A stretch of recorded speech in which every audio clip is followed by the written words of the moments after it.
They're all from in here anyway. So we're with Bill Lightfoot here at the book signing, and Bill did a book about Beneath the Surface, Submarines Built in Seattle and Vancouver. Right. The only submarines ever built in the Pacific Northwest. Really? None built here in World War II. These are all World War I primitive vessels.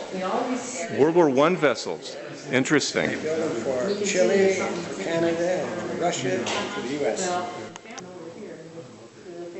So these were all built basically World War I. Real. All World War I, or before. They were before World War I. And they were built in Seattle. They were trialed, that is tested in Port Townsend Bay. Yeah, there's a lot of Port Townsend content in the book. And also in Bellingham Bay. And some were built in Canada, in British Columbia, up on Burrard Inlet. Some were disassembled here and shipped across the Pacific to Vladivostok, shipped by rail across Russia to the Baltic Sea, where they're reassembled by the Russians. And they now reside all on the bottom of the Baltic Sea. All right, well, tell me about your book, title of your book, and how you got started. It's an aerial view? Aerial view, yeah, of Forts Townsend, Worden, and Casey. You're partners on this, I gather, right? Okay, great. Bill and I are partners. All right. Hey, Bill. I learned to fly out of Jefferson, at Jefferson County. That's why when we talk wind, I know what you're talking about. It's Crosswind City up there.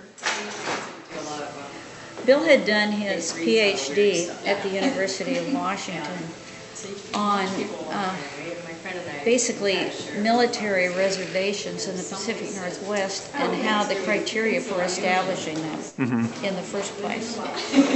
And so when the first BRAC Commission, the Base Realignment and Closure Commission, was established, they wanted information on what the criteria was for establishing the bases in the first place. So Bill was recalled from active duty again and went back to the Pentagon as a lieutenant colonel at the time, and later became a colonel to help do some advising on what the criteria would be to keep the bases. And so with a lot of his work, the bases were kept. Like Whidbey Island was really tricky. Well, I was working there when that happened. So I'm here with Nancy McDonald, and we're talking about McDaniel, I'm sorry. And we're talking about the Snohomish book that she's written about the heritage of the Snohomish people. And can you tell me just a little bit about the book, how it started? The book started off as an attempt just to provide tribal members with a little more of their history. And so after that, we were able to just expand on that a little bit. And as pictures came in from tribal members and from historical groups and people who knew a lot about the tribe, it grew and it began to get a little bit bigger. And then finally somebody said, well, why don't you sell it? And I said, well, I don't know. Nobody would buy it. And I've sold almost 450 copies in just less than a year. So People are interested in their heritage. yeah, they really are, and that's kind of gratifying. So $6 from each book goes to the tribe. And it's just one of those things that has been kind of a unifying deal for the whole tribe. A lot of other tribes have read it as well. There's a lot in there about other tribes as well. That would make sense. All right. Well, tell me about Greetings from Port Townsend. Greetings from Port Townsend. This is a book that I published about 2 years ago. And since moving to Port Townsend in '97, I have been taking pictures of all of our local sites and using the old-fashioned technique of hand coloring with oils to transform black and white photos into old-fashioned looking, almost postcard style images. And I've been selling them as cards for quite a while and had run into a lot of people who would say, oh, I just bought your cards just to keep. So I thought, well, it'd be great to put them into a book.